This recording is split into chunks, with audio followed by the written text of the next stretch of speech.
Brewstew, Bad Landlord Part 2. Let's get it, man. All right, Bad Landlord Get Part it. 2. Marvin The P.O.S. Landlord. Now, if you haven't seen my first cartoon on what it's like living with a slumlord, well, let's do a quick recap. Me and my friend Brewer lived in a duplex owned by Mark the Landlord, not a very nice person, and he was known for constantly showing up unannounced for Gestapo inspections and letting his brother steal all my childhood toys out of the basement, and oh yeah, of course, he shut our water off, which forced us to use Mountain Dew to flush our poop down the toilet. All right, what a nice Crazy. recap. Well, after dealing with all that, me and Brewer decided it was time to move on to greener pastures. And by greener pastures, of course, I mean moving to an even house with an even shittier landlord. Hooray, hooray, hooray. Now, Bruh. Brewer was the one that found this new place on good old Craigslist.com. Remember that website? Yeah, back then it wasn't just used for buying and I mean, it was mostly used for that, but you could also find houses to rent as well. So we make an appointment to check out a house that's in our price range, and that is where we first meet Marvin, the piece of landlord. Now, of course, we didn't know he was a piece of when we first met him, but he sure as hell wasted no time lying right to our faces, let me tell you. Hi, I'm Marvin the Landlord from Pisshole Rental Properties. How you guys doing? Good, Marvin the Landlord. Nice to meet you. You're not like one of those piece of landlords, are you? Oh, no, of course not. Me? No, I'm one of the good landlords. I tell you what, you boys couldn't have picked a nicer area. It makes Mr. Rogers' neighborhood look like a in den. I tell you what. Look, right over there, there's old Mrs. McGillicuddy. Hello, Mrs. McGillicuddy. Lovely day we're having. I don't know who you are. She's got dementia, what can I say? Anyways, you guys want to go inside? So we got to look at this house, and you know, it's a piece of but that's all right, because Brewer and I are used to living in pieces. It's our natural habitat, after all. The only real problem that we had with the place was the backyard, because, well, there's a ton of garbage back there left behind from the last tenant. But according to good old Marvin the Landlord, all of that would be cleaned up by the time we moved in. So, taking Marvin the Landlord's word at face value, we agreed to rent out the place. All right, looks like we got a deal. I just need you guys to sign this 2-year lease agreement, give me your first and last month's rent, a security deposit, your social security. 2 years. Hey, yo. Where they do that at 2 years? What are you asking for? Deal. I just need you guys to sign this 2-year lease agreement, give me your first and last month's rent, a security deposit, your social security numbers, and if you could slice your hands open and make a blood pact not to the property, I can get you guys the keys by next week. So the following week, me and Brewer start moving all our stuff in, and we can't help but notice that the neighborhood seems a hell of a lot than it did on our first visit. All of a sudden, there's like broken windows everywhere. There's like an active crime scene. Old Mrs. McGillicuddy's lying dead in the street, and some standing there holding a machete and a Newport. The you looking at, Four Eyes? Nothing? Oh,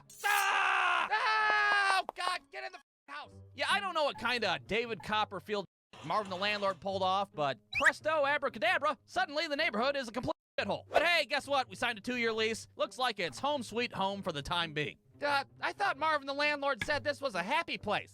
Yep, I thought so too. I don't think he's one. Bro, where you live neighborhood-wise is so important, bro. Because on top of the BS you're going to go through in a neighborhood like this, right? Oh, man. I don't know. It's just like your L landlord, L neighborhood. There's shit going on.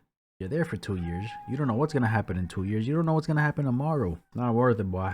One of the good landlords, is he? No, Brewer? I don't think there's such a thing. Well, imagine my surprise when a few days later, I'm leaving the house to go to work, and I see that my car has a slashed front tire, and the words are spray painted on the side of it. Damn. Oh, what have they done to my sweet Damn. Chevy Cavalier? But then I look a little farther down the road, and I see that there's another white car, very similar looking to mine, with all of its tires slashed, and many, many more spray painted on the side of it. Now, I'm no Columbo, but I'm guessing what had happened was, late last night, some piece of wanted to get revenge on his ex-girlfriend, but he was so drunk, he didn't realize he was vandalizing the wrong car until he was halfway through.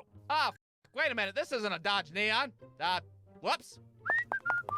So I decided to go ahead and give Marvin the Landlord a call because, well, he straight up lied about how great this neighborhood was. Hello, Pisshole Rental Properties. Marvin the Landlord speaking. Yeah, hi. Just letting you know my car just got 6 ways to Sunday out in the street. Oh, really? Sorry to hear about that. But, what's that got to do with me? Because you said this place made Mr. Rogers' neighborhood look like a back then, that's what. I did? Well, that's weird. I've never even seen Mr. Rogers' neighborhood. If that's the case, the other one he's talking about, way worse than this. Tough. Oh well, sorry to hear that. Tough. Bye-bye. And just like that, in so many words, Marvin the landlord told me I could go f myself, and it was none of his business. Well, needless to say, Damn. I had a real rootin' tootin' time that day, driving to work on a donut with my mobile. Dude, what the hell happened to your car? Shut up, Debbie. I'm a part-time NASCAR driver, sponsored by Enterprises. Off, leave me alone. Now, lying about the neighborhood being a Crazy.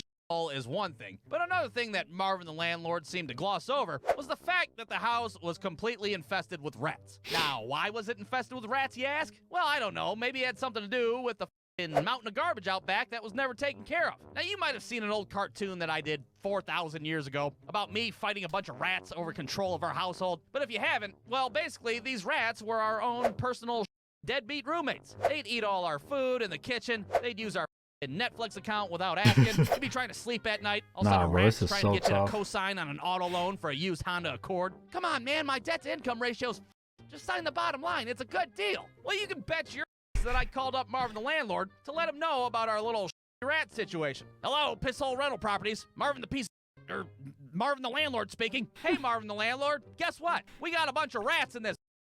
What? You got rats? Are you sure? Yeah, Marvin, I'm pretty sure.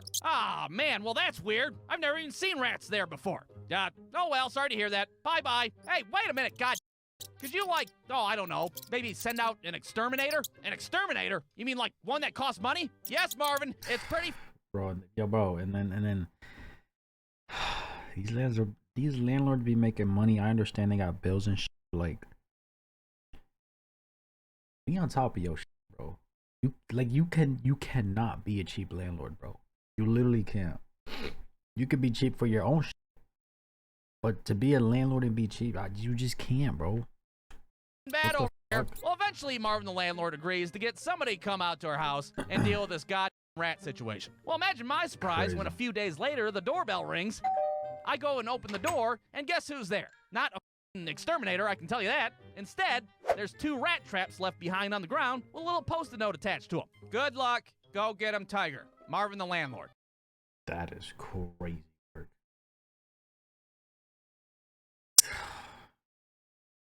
Dog. That is crazy okay, cool. work. I guess we're the exterminators then. That's neat. So after getting next to no help from Marvin the landlord, me and Brewer had no choice but to fight these rats all on our own. Oh, shit, we need an airstrike now. Napalm and Agent Orange. Who gives a shit? We need help. Again, if you want more details, go check out my old rat hunting video. Or don't. I'm not your dad. I can't tell you what to do. Just know that eventually, me and Brewer had to violate the Geneva Convention and use chemical warfare to poison all those rats. Well, after dealing with that whole situation, me and Brewer were not trying to live in that house any longer. I mean, it's probably only a matter of time before that head out in the street breaks in and has his way with us. Do you guys want to buy some food stamps from me? Well, lucky for us, Brewer runs into a guy at work that has a rental property of his own, and he said that we could move in as soon as possible. So when Brewer comes home and tells me this, I'm like, hell yeah, let's get the out of here. So I call up Marvin the landlord, and I'm like, hey, Marvin, guess what? We're moving out next week. You can suck it. Whoa, whoa, whoa, what are you talking about? You guys signed a 2-year lease agreement, buddy. You're not going anywhere. Yeah, well, we're 1 and 2. breaking it. How about that? We done dealt with rats and meds, and somebody shamed my Chevy Cavalier. We're done. We're getting out of here. Well, this little conversation quickly escalates into a screaming match over the phone. Marvin says something along the lines of us being pieces of and he should take us to court, and I say something along the lines of him being a slumlord piece of and he should go die in the street. Something along those lines. Well, eventually, Marvin gives in, and he's like, you know what? Fine. To hell with you guys. You got a week to get all your crap out of my house. Goodbye. Stupid. This guy, bro. Landlords like this, 100%. Fuck them all, bro. Kids these days can't even deal with a meth head or a few dozen rats. Unbelievable. So after breaking our lease... Yeah, because you don't got to deal with it. You probably live in a good house, good neighborhood, bro. Unbothered. Brewer calls up the guy from his work to let him know that we're good to go. Hi, it's me, Brewer. You know, the guy from Circle K? No, the other guy. You know, the guy that you think is weird, but you look past it because I give you free Polar Pops? Yeah, that's right. Hey, I'm just letting you know that we're ready to move in. Uh-huh. Uh-huh. Oh, I see. Okay then, bye-bye. It's filled. He said he already rented that place out to somebody else. What are you talking about? Brewer, I just broke our lease and called Marvin a slumlord piece of... Part 3. Yeah, you probably shouldn't have done that. Well, we are now in quite the pickle. And it's becoming apparent that we have one of 2 choices to make. We can either A, live out on the street and start smoking, Or we can B, call up Marvin the landlord and apologize for, you know, calling him a slumlord piece of shit. Well, at first, I was like, fuck it. We can live out in the street. I can learn how to smoke crack. It can't be that hard. But then I was like, no, I can't do that. I was a Cub Scout, for Christ's sake. I took an oath not to smoke. So once again, I call up Marvin the landlord, but you bet your ass I am not going to apologize. Hey, Marvin the landlord, it's me again. Guess what? We're gonna do you a favor, we're gonna stay here, and we're not gonna break the lease. What? Are you serious? You're gonna keep giving me money, even though I'm a complete and utter piece of shit? Yep, that's right, and it has nothing to do with us not having another place to live. You're welcome, fuck off, thanks for nothing. So in the end, I guess Marvin the landlord won the battle because we ended up staying in that shithole house. But you bet your ass, as soon as that lease was up, we got the hell out of there and moved on to greener pastures. And by greener pastures, I mean a halfway decent house with, believe it or not, a halfway decent landlord. Wow, look at that, we found one. But if you want to hear that story, well, you're just gonna have to wait till, well, never, because there really isn't much of a story to tell. I mean, there's no rats or heads out in the street. It wasn't fucking haunted. We didn't get a utility shut off. What can I say? Life's not always a goddamn M. Night Shyamalan movie. All right? So here's to you, Mark and Marvin, the pieces of shit landlords. If you're out there to this day still ripping people off, well, I hope your next eviction is a fucking nightmare, and I hope a sick cat pisses all over your carpets. The end. Facts, bro. Oh, bro. Literally, like, you literally just cannot be a cheap landlord, bro.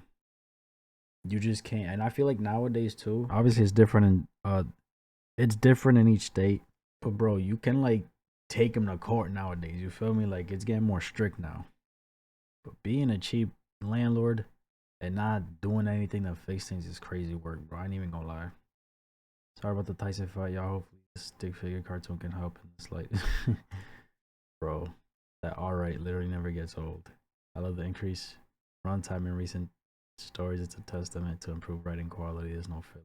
Find a place within a price range. Well, that was your first problem.